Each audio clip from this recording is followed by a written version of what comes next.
Bienvenida, bienvenido a esta nueva exploración. Hoy nos metemos de lleno con una de las grandes preguntas de la humanidad. ¿Cómo podemos vencer a la muerte?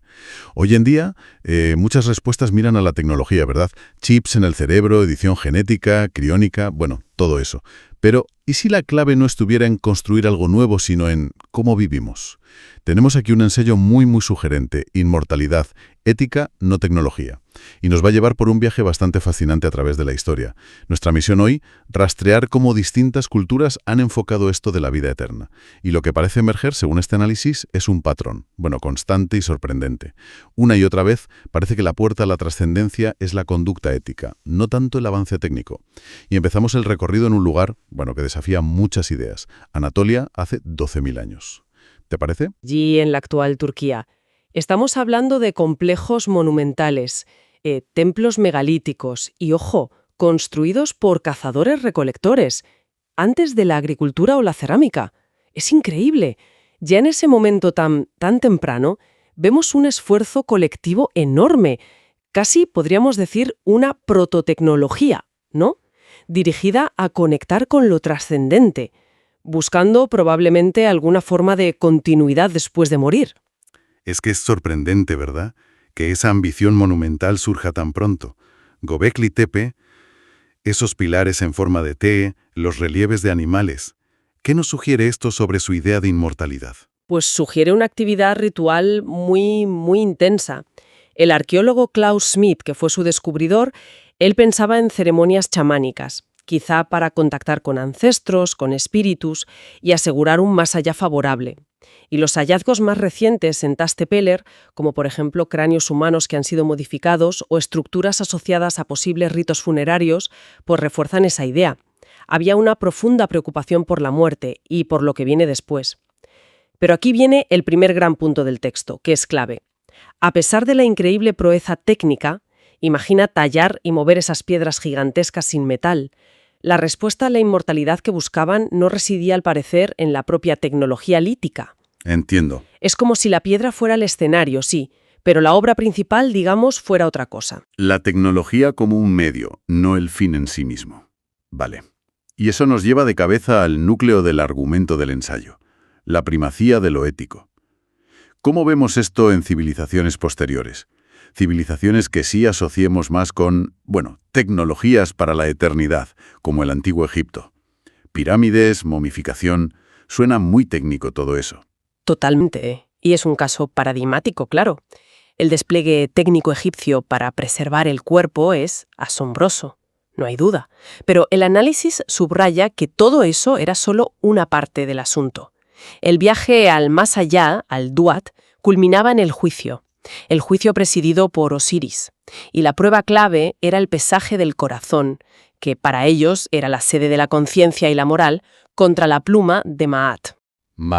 Maat no es solo una diosa, es el concepto fundamental. Verdad, justicia, orden cósmico, conducta correcta, todo eso. Si el corazón, por haber llevado una vida injusta, pesaba más que la pluma, el difunto era aniquilado por la monstruosa Ammit. Se acababa todo. Pero si era ligero por haber vivido en Maat, entonces sí accedía a la vida eterna. O sea que la momificación aseguraba la integridad física para el viaje, digamos. Pero la llave de acceso al paraíso era la ética personal, así de claro. Precisamente, los famosos textos de las pirámides o el libro de los muertos, más que manuales técnicos de cómo momificar o algo así, son guías morales y sortilegios también para afirmar la rectitud del difunto ante los dioses. Las inscripciones en las tumbas de altos funcionarios, por ejemplo la de Mereruca en Saqqara, no solo detallan sus cargos y sus logros, enfatizan su adhesión a Maat, su justicia, su buen trato a los subordinados. ¡Qué fuerte! La tecnología funeraria era necesaria, sí, pero insuficiente sin una vida recta. La ética era el verdadero pasaporte. Fascinante ese paralelismo. ¿Y qué pasa si nos vamos a Mesopotamia? Ahí tenemos la epopeya de Gilgamesh, que es literalmente la historia de una búsqueda desesperada de la inmortalidad física. Y es una búsqueda que fracasa, claro. Gilgamesh aprende la dura lección. La inmortalidad física es solo para los dioses. Punto. Sin embargo, el poema sí sugiere que alcanza otro tipo de inmortalidad, una más duradera, quizás, la que le dan sus grandes hazañas, sus construcciones, como las murallas de Uruk. Un legado, ¿no? Un legado. Pero más allá de este héroe mítico, la visión mesopotámica del más allá, ese inframundo sombrío de Irkala, pues no era muy atractiva, la verdad. Aún así, el favor de los dioses en vida, y quizás un destino menos penoso tras la muerte, dependía de la piedad, de la obediencia a los rituales y, muy importante, de la justicia. ¿Sí? El texto menciona, por ejemplo, a Utnapishtim, que es el Noé mesopotámico. Él se salva del diluvio no por ser más listo, sino porque los dioses lo consideran justo y piadoso. Las excavaciones en ciudades como Ur han revelado no solo tumbas impresionantes, sino también tablillas con himnos y plegarias.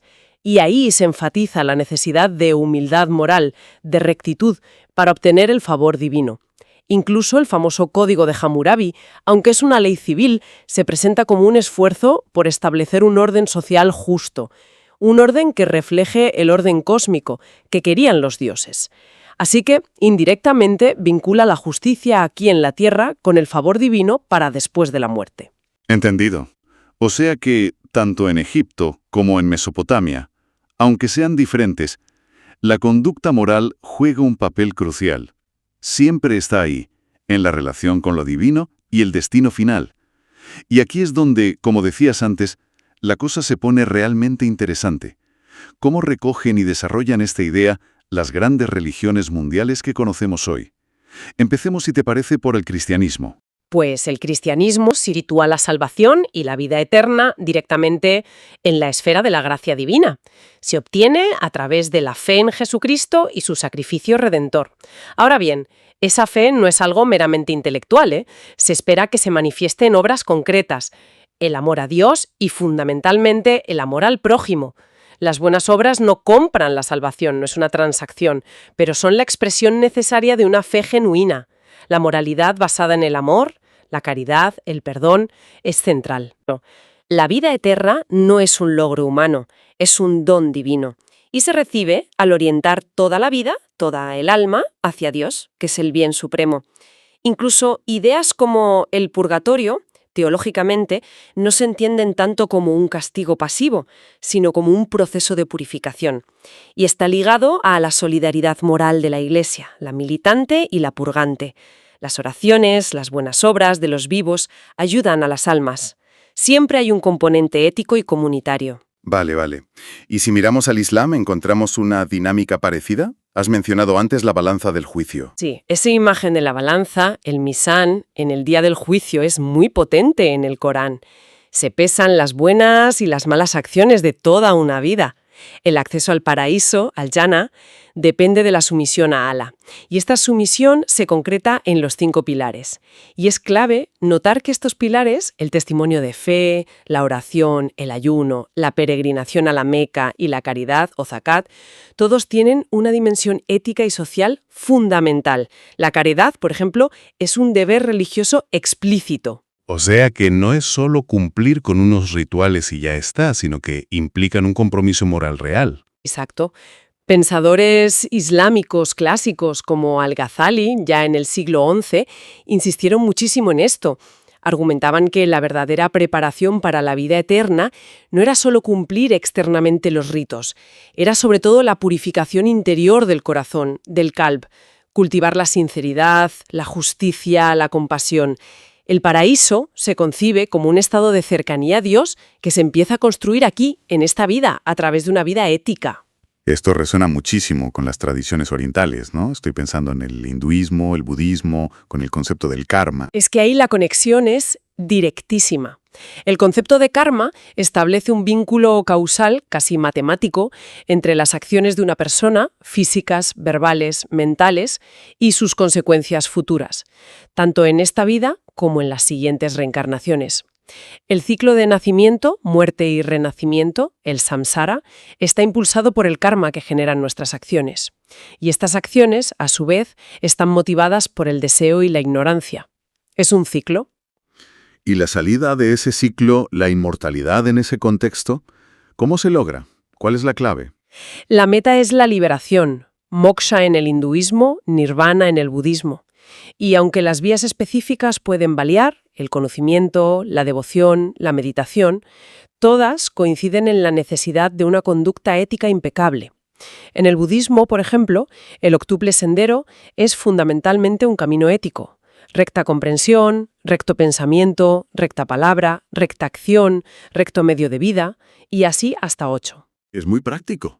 Muy práctico y muy ético. No se trata de construir una vida eterna, sino de trascender la existencia condicionada. ¿Cómo? Superando el egoísmo y la ignorancia a través de la disciplina moral y mental. ¿Y algún ejemplo concreto que ilustre esto? ¿En el arte, en los textos? Claro. El texto menciona las cuevas de Ajanta y Ellora, en la India. Sus impresionantes frescos y esculturas a menudo representan los Jataka. Son historias de las vidas anteriores de Buda. Y son, fundamentalmente, lecciones de compasión, de altruismo, de paciencia, de todas esas virtudes éticas como camino hacia la iluminación. Del mismo modo, los Upanishads hindúes, que son textos filosóficos muy profundos, hablan de la unión del alma individual, el Atman, con la realidad última, el Brahman.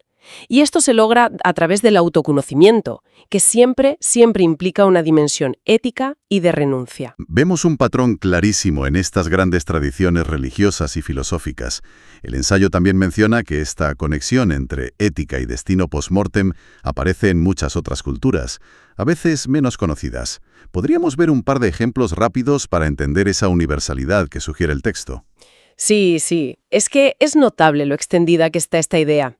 Por ejemplo, los etruscos, en la Italia prerromana. Sus tumbas son muy elaboradas, como la famosa tumba de los relieves en Cerveteri.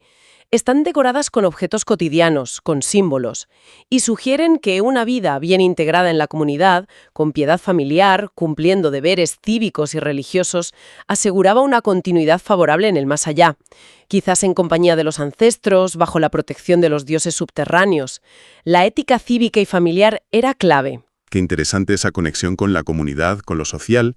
Y otro ejemplo, quizás de un contexto diferente. Podríamos mirar a los celtas precristianos.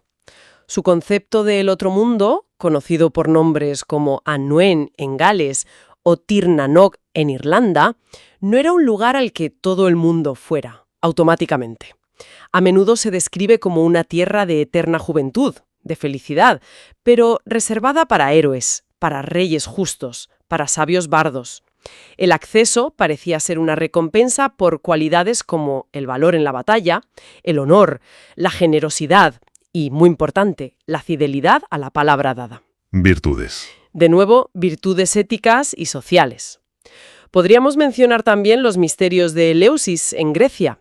Prometían una mejor vida tras la muerte a los iniciados, pero requerían purificación ritual y un compromiso con una vida moralmente resiliente. Y esta idea parece que se extiende incluso a América y África, ¿no? Efectivamente, el texto apunta a cómo en Mesoamérica, tanto para los mayas, con su complejo inframundo, Xibalbá, como para los aztecas, con el Mictlán, el destino final del alma no era uniforme.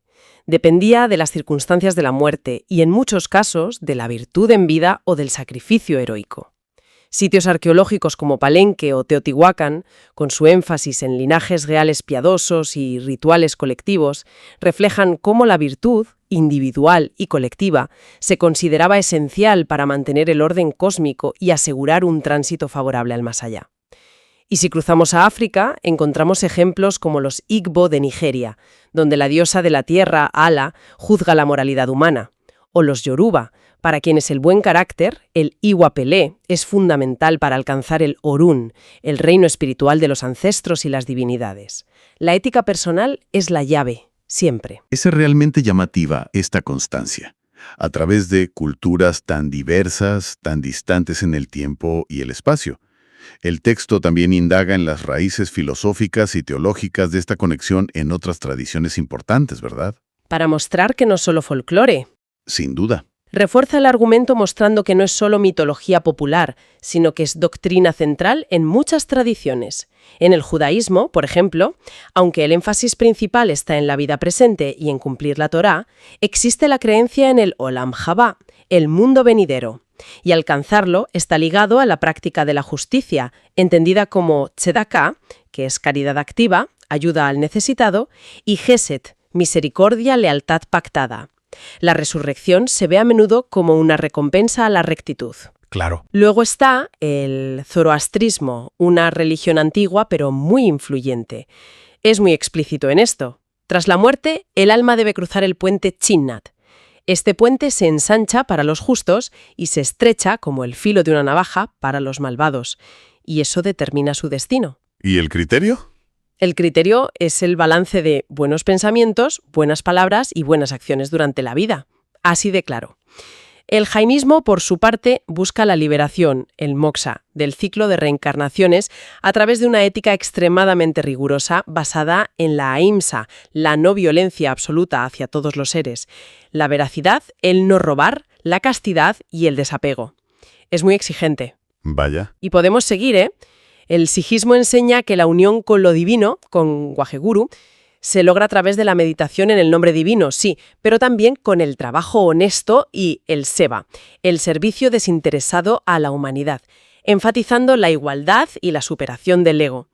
Incluso en el taoísmo filosófico, aunque es verdad que existen ramas que buscaron elixires de inmortalidad física, la corriente principal valora la longevidad o inmortalidad del estado de Xian como una armonía con el Tao, el principio rector del universo. ¿Y cómo se consigue esa armonía? Pues viviendo virtuosamente, de forma espontánea, aplicando el Wu Wei, actuar sin esfuerzo, en sintonía con el flujo natural de las cosas, lo cual es, intrínsecamente, una postura ética. El recorrido ha sido, vastísimo. Desde esos templos de hace 12.000 años hasta las filosofías de Oriente y Occidente. Si intentamos destilar la esencia de todo esto, ¿cuál dirías que es el mensaje central que nos deja este análisis del ensayo Inmortalidad, ética no tecnología? Pues mira, yo creo que el mensaje es sorprendentemente coherente y persistente a lo largo del tiempo.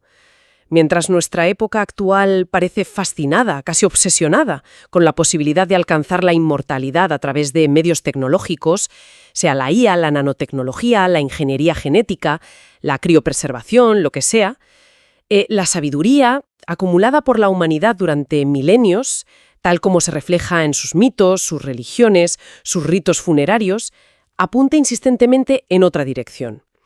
La inmortalidad que realmente se ha anhelado, esa trascendencia significativa, se ha considerado de forma, yo diría que abrumadora, como un asunto del espíritu, una consecuencia casi natural de una vida vivida conforme a principios éticos y morales.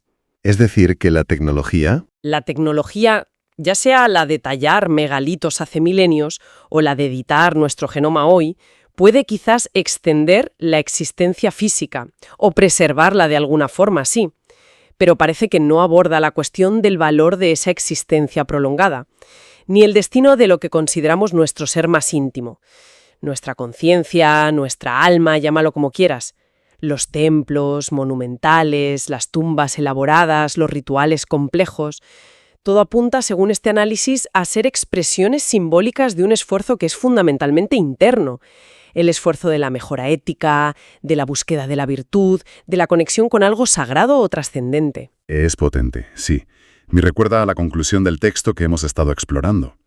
Cito un poco de memoria, pero decía algo así como: la verdadera ofrenda para asegurar una perdurabilidad significativa no es un chip, ni un elixir, ni una pirámide por sí sola, sino una vida vivida con justicia, compasión, integridad y virtud. La inmortalidad, en este sentido, se presenta como una conquista ética del alma, y remata con una reflexión atribuida al Dalai Lama que lo resume todo. La tecnología por sí sola no basta. También tenemos que poner el corazón. Exacto, tal cual. Y eso nos deja con una pregunta que resuena mucho en nuestro presente tan tecnológicamente avanzado, ¿no? Si aceptamos, aunque solo sea como una hipótesis basada en este enorme legado histórico y cultural, que la idea de inmortalidad, o si preferimos, de un legado duradero, de una vida que trasciende su finitud, está profundamente ligada a la dimensión ética de nuestra existencia, ¿Cómo podría influir esa perspectiva en nuestra forma de vivir el día a día? ¿Cómo cambiaría la manera en que construimos nuestras comunidades, nuestras relaciones, nuestras prioridades vitales? Y esto independientemente de las creencias individuales sobre un más allá concreto. Es una pregunta profunda, desde luego. ¿Estamos realmente digna de perdurar, digna de ser recordada o de trascender de alguna manera? Quizás la respuesta no esté tanto en los laboratorios como en nuestras acciones cotidianas. Una cuestión para seguir dándole vueltas mucho después de que termine esta conversación.